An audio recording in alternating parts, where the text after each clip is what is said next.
Hello students, linear algebra का ये 31वां lecture है। 31st video of linear algebra. इसमें हम बेसिस एंड डायमेंशन देख रहे थे, उसी को आगे बढ़ा रहे हैं। बेसिस और डायमेंशन का ये 7th लेक्चर है। आज हम लोग इनवेरियंस थ्योरम पढ़ेंगे, बहुत इंपॉर्टेंट थ्योरम। इसके पहले मैं आपको एग्जिस्टेंस थ्योरम बताया था, और उसमें बताया था कि every finitely generated linear space has a basis, has a finite basis. आज हम पढ़ेंगे इनवेरियंस थ्योरम। इनवेरियंस थ्योरम बहुत इंपॉर्टेंट थ्योरम है। Existence theorem, invariance theorem, replacement theorem, extension theorem.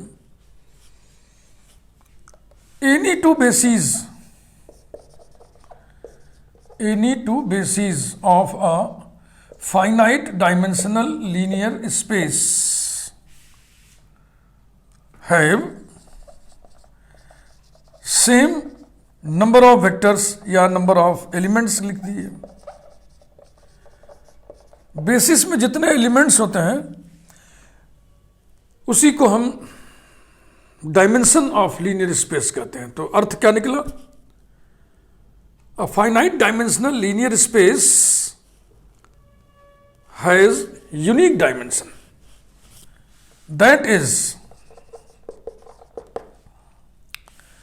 the dimension, ऐसे भी लिखना है,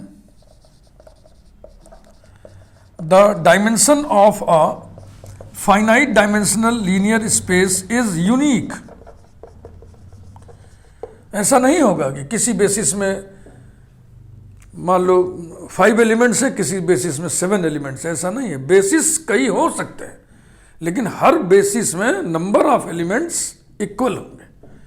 means dimension of a finite dimensional linear space must be unique. अब इस यूनिकनेस को दिखाने के लिए हम क्या करेंगे? 2 बेसिस में नंबर ऑफ एलिमेंट्स हम अलग अलग ले लें और फिर उसी को बताएं कि नंबर ऑफ एलिमेंट्स बराबर है। Proof. Let capital A equal to set containing alpha 1 comma alpha 2 comma so on comma alpha n, and capital B equal to curly bracket beta 1 comma beta 2 comma so on comma beta n. B, 2 bases of a finite dimensional linear space VF. Then we have to prove that.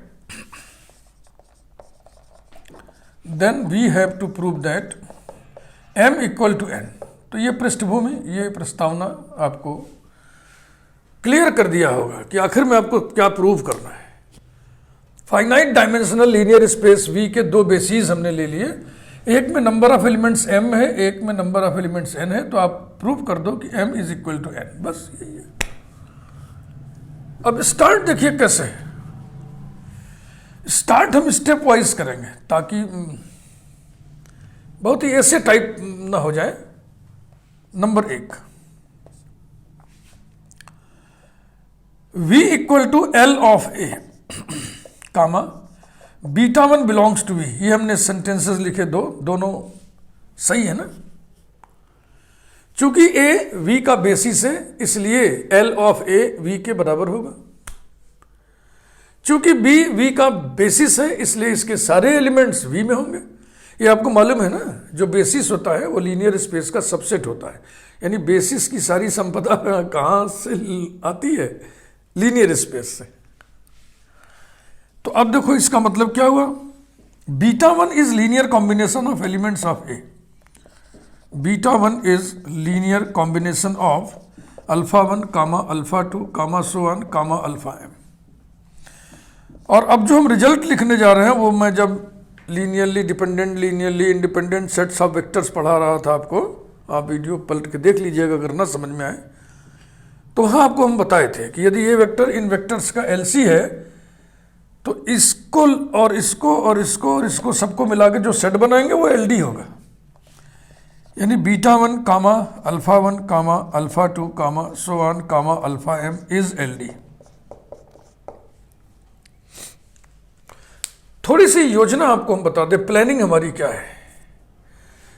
कुछ काम हम करेंगे step wise और फिर उसको generalise करके थोड़ा आगे बढ़ा के हम बोलेंगे कि हमको ऐसा प्राप्त होगा।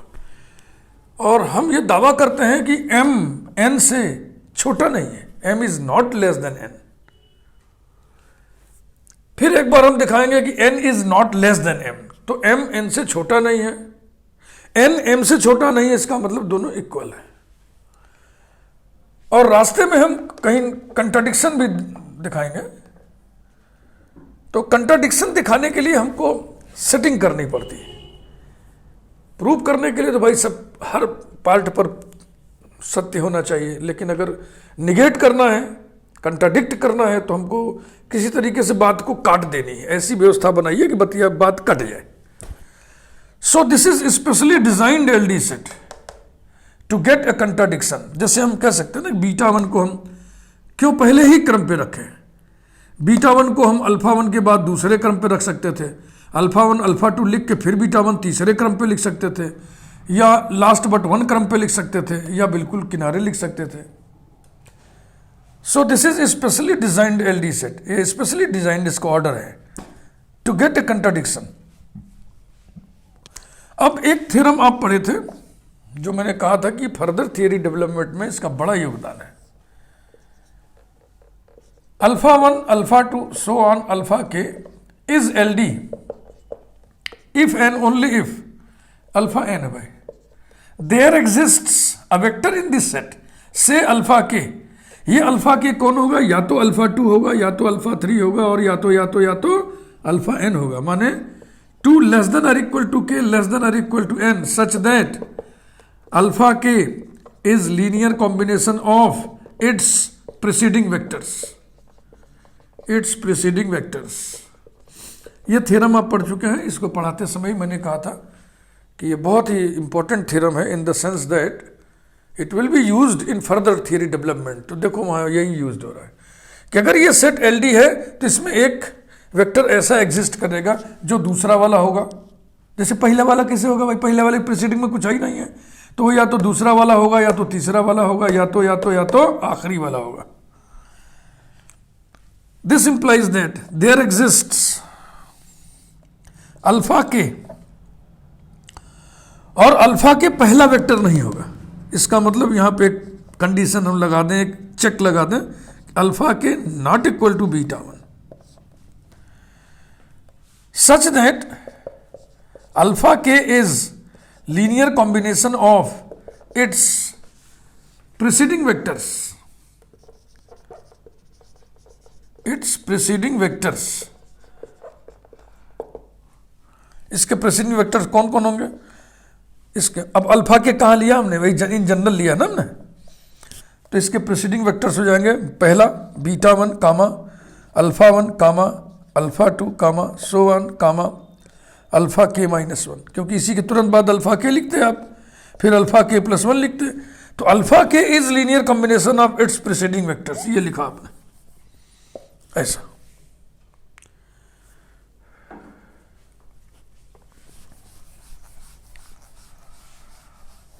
अब हमारे पास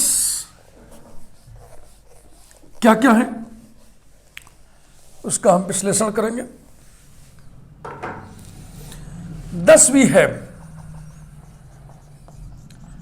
10 वी है। Each vector of V, each vector of V is linear combination of alpha one comma alpha two comma so on comma alpha k minus one comma alpha k comma alpha k plus one comma so on comma alpha m. ये सारे के सारे हैं कौन? Elements of capital A हैं। ठीक है भाई, समझ रहे हैं आप? शुरू में आप लिखे थे ना कि V is generated by A because A is basis of V. और हमारे पास क्या है? इससे हम ऐसे गोल गोल बना दे रहे हैं ना। And alpha k is linear combination of its preceding vectors. वो प्रीसीडिंग वेक्टर्स कौन कौन से हैं? अभी आप लिखे थे ना, beta 1 alpha 1 alpha 2 so on alpha k minus 1 full stop. अब इन दोनों रिजल्ट्स को मिक्स करेंगे तो हमको क्या मिलेगा? देखो v का आप आर्बिट्रेरी वेक्टर ले लो, मान लो आपने अल्फा ले लिया, उसको इनके एलसी में लिखो, माने a1 alpha 1 plus a2 alpha 2 plus so 1 plus ak minus 1 alpha k minus 1 plus ak alpha k plus ak plus 1 alpha k plus 1 plus so 1 plus am alpha m लिख दिया। अब इधर आप कह रहे हो कि alpha k is linear combination of फलाने, तो आप अल्फा के को इनके लीनियर कॉम्बिनेशन के रूप में लिखो। देखो हम बोल रहे हैं alpha k equal to b1 beta 1 plus c1 alpha 1 plus c2 alpha 2 plus so 1 plus ck minus 1 alpha k minus 1 alpha k की ये वैल्यू इस वाले लीनियर कॉम्बिनेशन में रख दो, तो अल्फा के तो अब नहीं रह जाएगा ना, उसकी जगह तो ये सब आ जाएंगे, यानी उसकी जगह बीटा 1 एक वेक्टर बढ़ जाएगा, अल्फा 1 ग्रुप हो जाएगा इस अल्फा 1 के साथ, अल्फा 2 वाला ग्रुप कर लेगा, अल्फा k माइनस 1 ग्रुप कर लेगा, और ये फिर बचेगा वैसे ही ak plus 1 alpha k plus 1 plus so 1 plus am alpha m। ये मैं एग्जिस्टेंस थ्योरम के प्रूफ में आपको समझाए थे ना, भली भली भांति समझाए थे, एक बार वो वीडियो देख लीजिएगा फिर इसको तुरंत देखिएगा। तो अब हम ये कह सकते हैं कि each vector of v is LC of each vector of v is linear combination of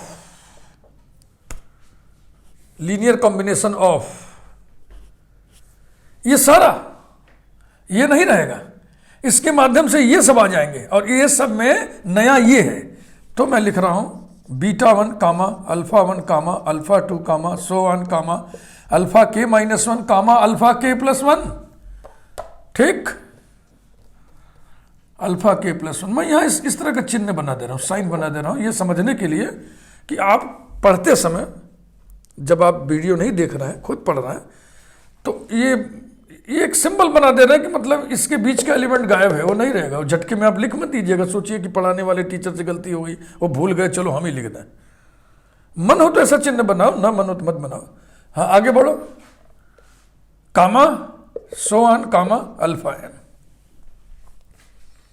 This implies that V equal to L of S1, where S1 equal to beta 1 comma alpha 1 comma alpha 2 comma so 1 comma alpha k minus 1 comma alpha k plus 1 comma so 1 comma alpha m।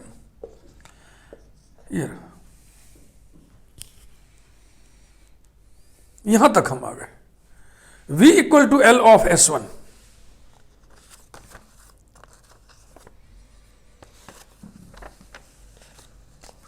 S1 contains beta 1 alpha 6। एक step का काम हो गया। इस step पर आपको जो मिला, आपके हाथ जो लगा, उस पर आप एक बार विचार कर लें। शुरू आप किए थे कहां से? शुरू आप किए थे V equal to L of A से, जहां पर A क्या था? Alpha 1 comma alpha 2 comma so 1 comma alpha k minus 1 comma alpha k comma alpha k plus 1 comma so 1 comma alpha m। ये V का स्पानिंग सेट था। अब एक स्पानिंग सेट आपको मिला, उसमें अल्फा टाइप वेक्टर एक कम हो गया और बीटा टाइप वेक्टर एक इंक्लूड हो गया। यानी this step consists of exclusion of one alpha type vector and inclusion of one beta type vector. तो ऐसे ही सिमिलर स्टेपिंग हम फिर करने जा रहे हैं। तब आपको एक स्पानिंग सेट मिलेगा S2, जिसमें अल्फा टाइप वेक्टर एक और कम हो चुका होगा और बीटा टाइप वेक्टर एक और ऐड हो चुका होगा। Let us C.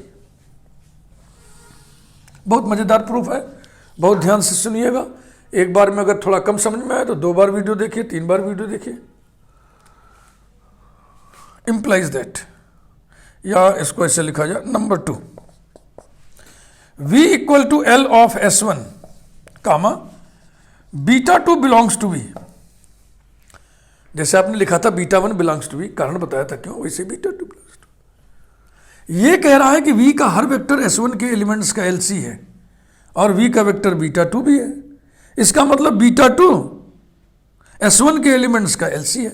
This implies that beta 2 is linear combination of elements of S1 ऐसे लिख दे रहा हूं, थोड़ा कम लिखना पड़ेगा, नहीं पूरा फैलाएं चटाई।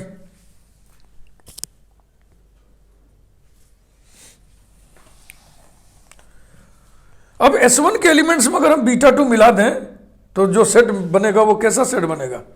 वो सेट बनेगा LD सेट बनेगा। तो चलो मिला दो। Implies that curly bracket β1 comma β2 comma α1 α2 so on comma alpha k minus 1 comma alpha k plus 1 comma so on comma alpha m is LD। प्रश्न फिर उठता है कि β2 को यही क्यों लिखा आपने? बीटाओं को कहीं बीच बीच में हम डाल सकते थे ना। तो फिर वही मैं जवाब दूंगा, this is specially designed set to obtain a contradiction. तो फिर वही थ्योरम जो यहाँ हम बताए थे अभी थोड़ी देर पहले कि बड़ा स्पेशल थ्योरम है, फर्दर थियरी डेवलपमेंट में इसका बड़ा योगदान है, तो फिर उसी का इस्तेमाल करिए यहाँ पे। इस LD सेट में फिर कोई एक वेक्टर एग्जिस्ट करेगा जो अपने प्रीसीडिंग वेक्टर्स का LC होगा, लीनियर कॉम्बिनेशन होगा। वो वेक्टर दूसरे वेक्टर से लेके आखिरी वेक्टर तक कोई भी हो सकता है। तो कोई भी मतलब इन जनरल हम कोई उठा लेंगे, देखो यहाँ गैप है, इस यहाँ से जनरल उठा सकते हैं, यहाँ गैप है, इसमें से जनरल उठा सकते हैं। लेकिन पहले विचार कर लीजिए वो β2 होगा कि नहीं, वो नंबर 2 वाला वेक्टर होगा कि नहीं। अगर वो β2 हुआ तो क्या घटना घट जाएगी, जरा उसको अलग से विचार कर ले, हम लिखेंगे नहीं। अगर वो β2 हुआ तो β2 अपने प्रीसीडिंग वेक्टर का LC हो जाएगा b1 β1। अब आपने ये पढ़ा हुआ कि अगर दो वेक्टर ऐसे हों कि एक दूसरे का स्केलर मल्टीपल हो तो वो दोनों वेक्टर्स LD होते हैं। यानी कि ये जो सेट बन जाएगा β1 β2 का, ये LD हो जाएगा, जो कि संभव ही नहीं है। संभव क्यों नहीं है? क्योंकि जो B equal to curly bracket β1 β2 so on βn set है, वो बेसिस है ना, बेसिस LI सेट होता है, और LI सेट का कोई भी सबसेट LI ही होता है, LD हो ही नहीं सकता। इसलिए वो सेकंड वेक्टर नहीं होगा जो एग्जिस्ट करने जा रहा है। तो वो जो है थर्ड वेक्टर से कुछ भी हो सकता है, माने वो अल्फा टाइप वेक्टर ही होगा, वो बीटा टाइप वेक्टर नहीं होगा। मैं अब आगे लिख रहा हूं, implies that there exists alpha l, मैं इस गैप से उठा रहा हूं, के के बाद LIJKL है ना, अल्फा एल बिलोंगिंग टू कुछ ना, इसे लिख दो, which is linear combination of its preceding vectors, लिख दो कौन है इनके प्रीसीडिंग वेक्टर्स, ताकि पता चल जाए ना कि आप अल्फा एल कहां से उठाए हैं, यहां से उठाए कि यहां से उठाए हैं। तो प्रीसीडिंग वेक्टर्स हो जाएगा β1 β2 α1 α2 so on alpha k minus 1 alpha k plus 1 और अल्फा k प्लस 1 के आगे अब चले हम सो ऑन, तो कहां तक आ जाएंगे? अल्फा l माइनस 1 तक। ये रहा।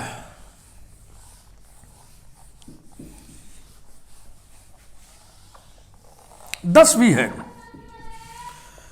अब हमारे पास क्या स्थिति बनी? 10 भी है। Each vector of V is linear combination of elements of S1, क्योंकि V बराबर L ऑफ S1, इसको अर्थ आइए ऐसे लिखने से काम नहीं चलेगा। That is each vector of V is linear combination of elements of S1। आप लिखिए S1 में β1 था और सारे अल्फाज हैं एक को छोड़ के, तो ये हो गया β1 comma α1 comma α2 comma so on comma alpha k minus 1 comma alpha k plus 1 comma so one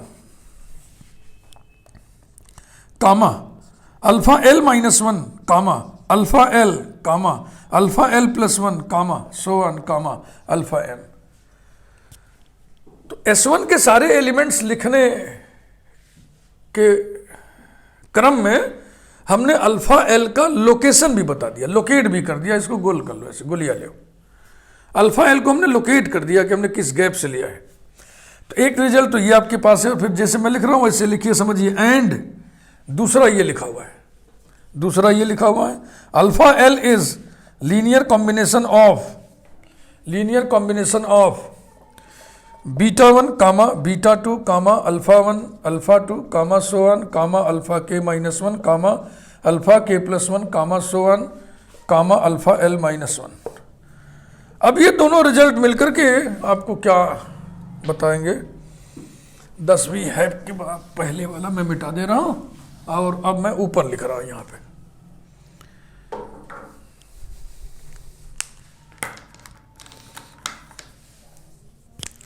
implies that, फिर वही चीज है, v के किसी वेक्टर मान लो अल्फा को आप इन वेक्टर्स के एलसी में लिख दिए, तो उस एलसी में एक टर्म होगा ए एल अल्फा एल। अब फिर अल्फा एल की वैल्यू यहां से लिखेंगे ना, यही तो कह रहा है कि अल्फा एल बराबर b1 beta 1 plus b2 beta 2 plus a1 alpha 1 plus a2 alpha 2 या c1 alpha 1 plus c2 alpha 2 plus so on plus ck minus 1 alpha k minus 1 plus ck plus 1 alpha k plus 1 plus so on plus c l minus 1 alpha l minus 1। तो इस alpha L की value जब इस वाले LC में रखोगे तो ये अल्फा एल फिर हट जाएगा ना, क्योंकि इसकी वैल्यू रख दिया ना तुमने, इसकी वैल्यू रख दिया, लेकिन इसकी वैल्यू के माध्यम से कौन कौन से घुस गए इस लिस्ट में? बीटा 1 पहले से है, बीटा 2 नया घुस गया। So this implies that each vector of V is linear combination of, लिख डालिए सब, beta 1 comma beta 2 comma alpha 1 alpha 2 so on alpha k minus 1 comma alpha k plus 1, here is gap comma so on comma alpha l minus 1 comma alpha l plus 1, here is second gap comma so on comma alpha m. यानी कि v एक set के द्वारा generate कर दिया जा रहा है, स्पान कर दिया जा रहा है। Therefore v equal to L of S2 where S2 equal to, ये सारे वेक्टर्स लिख दीजिए curly bracket, beta 1 comma beta 2 comma alpha 1 comma alpha 2 comma so on comma alpha k minus 1 alpha k plus 1 comma so on comma alpha l minus 1 comma alpha l plus 1 comma so on comma alpha M.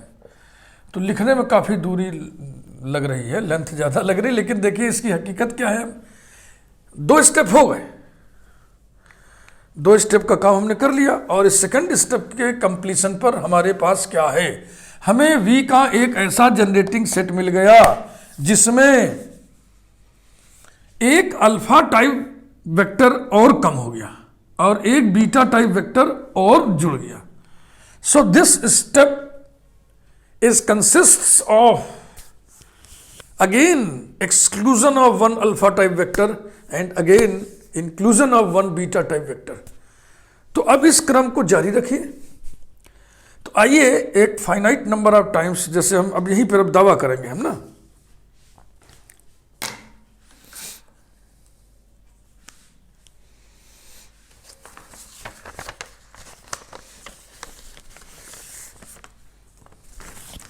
अब paragraph बदलिए और फिर ऐसे लिखिए starting. अब थोड़ा बढ़िया बढ़िया लैंग्वेज में लिखना है, इसलिए ध्यान से लिखिए। Starting from A comma each step consists of inclusion of 1 alpha type vector and exclusion of, गलत लिख दिया ना, exclusion of 1 alpha type vector and inclusion of 1 beta type vector। Okay, her step पर अल्फा टाइप वेक्टर एक कम हो जा रहा है, माने कि एक्सक्लूड हो जा रहा है, बाहर चला जा रहा है, और एक बीटा टाइप वेक्टर बढ़ जा रहा है। दूसरे स्टेप में देखिए 2 अल्फा टाइप वेक्टर बाहर चले गए और 2 बीटा टाइप वेक्टर अंदर आ गए। पहले स्टेप में S1 वाले में एक अल्फा टाइप वेक्टर एक्सक्लूड हो गया था, एक बीटा टाइप वेक्टर इंक्लूड हो गया था। और फिर ऐसा होने से मिल क्या रहा है, आपको मिल रहा है एक spanning set, finite spanning set of V, and the resulting set generates V या spans V, and the resulting set spans V. ये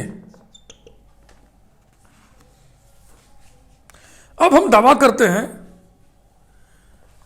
कि अल्फा टाइप वेक्टर्स की संख्या बीटा टाइप वेक्टर्स की संख्या से कम नहीं है।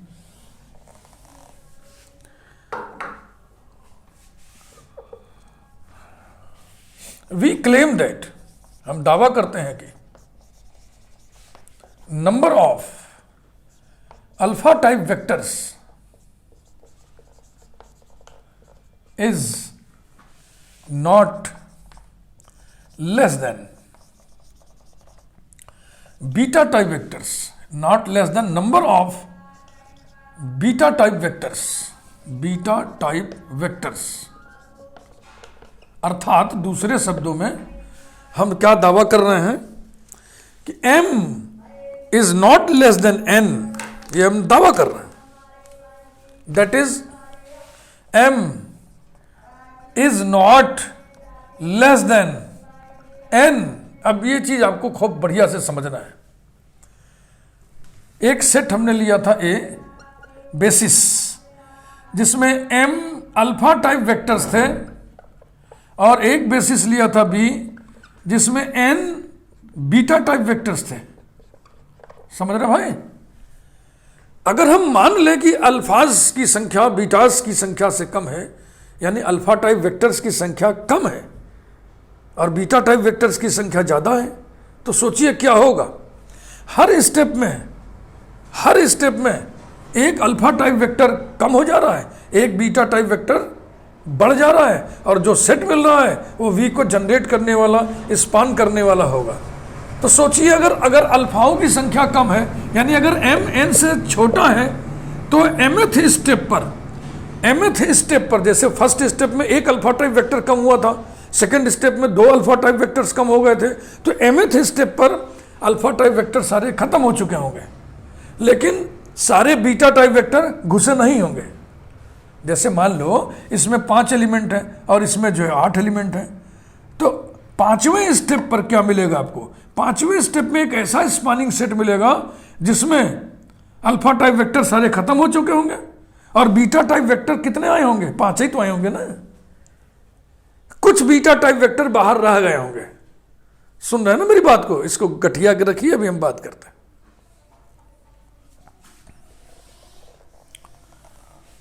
तो mth स्टेप पर आपको एक ऐसा स्पानिंग सेट मिलेगा जिसमें एक भी अल्फा टाइप वेक्टर नहीं होगा, और बीटा टाइप वेक्टर्स कुछ बाहर बच जाएंगे, वो सारे इंक्लूड नहीं हो चुके होंगे।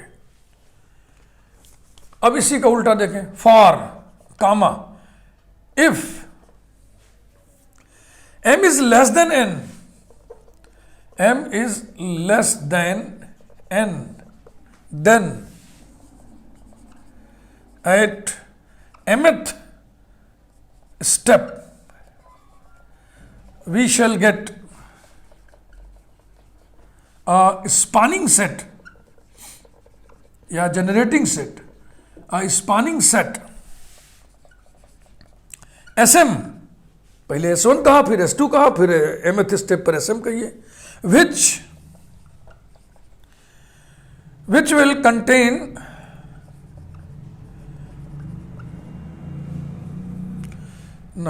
sm in which, जिसमें कि there will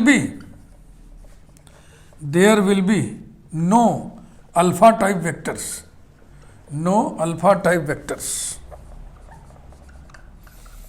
and m जो कि n से छोटा है, बीटा टाइप वेक्टर्स। ये गणित समझ में आ गए सबके ना? m अल्फाज एक्सक्लूड हो चुके होंगे और m बीटाज इंक्लूड हो चुके होंगे, और हमको क्या मिला? हमको मिला एक spanning set sm।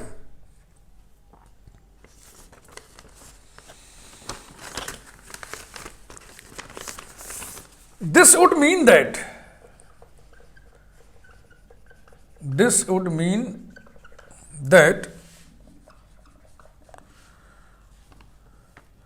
a proper subset Sm of B, a proper subset Sm of capital B generates V,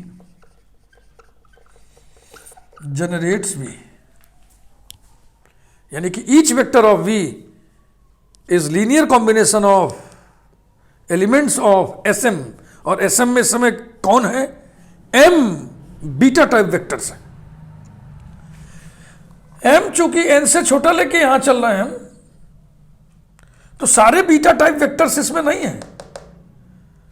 जैसे हम 5 और 8 लेके समझा रहे थे कि अल्फा टाइप वेक्टर्स की संख्या 5 है और बीटा टाइप वेक्टर्स की संख्या अगर 8 मान लें, तो 5वें स्टेप पर 5 बीटा टाइप वेक्टर घुस चुके होंगे और अल्फा टाइप वेक्टर सारे एग्जॉस्ट हो चुके होंगे, और जो स्पानिंग सेट आपको मिलेगा S5, उसमें 5 बीटा टाइप वेक्टर होंगे, 3 बीटा टाइप वेक्टर उसमें नहीं होंगे।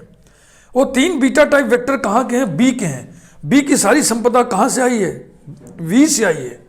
यानी वो जो 3 बीटा टाइप वेक्टर बच गए बाहर, वो वी के ही तो एलिमेंट हैं, और हम जानते हैं कि वी का हर एलिमेंट Sm के एलिमेंट्स का LC है, क्योंकि Sm जनरेट कर रहा है वी को।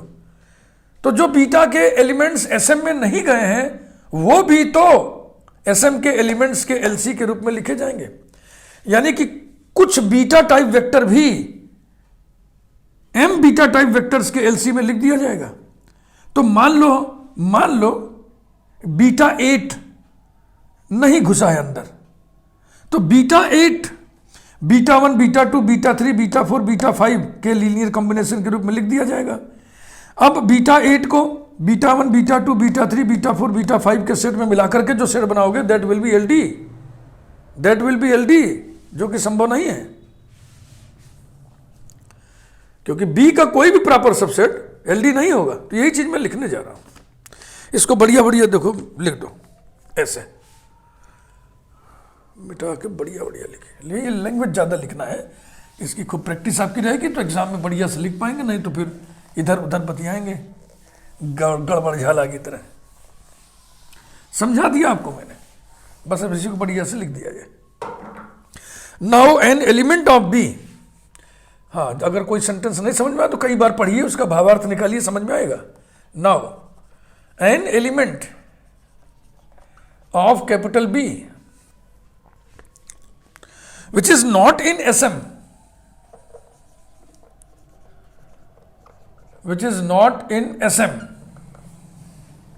is linear combination of vectors of Sm,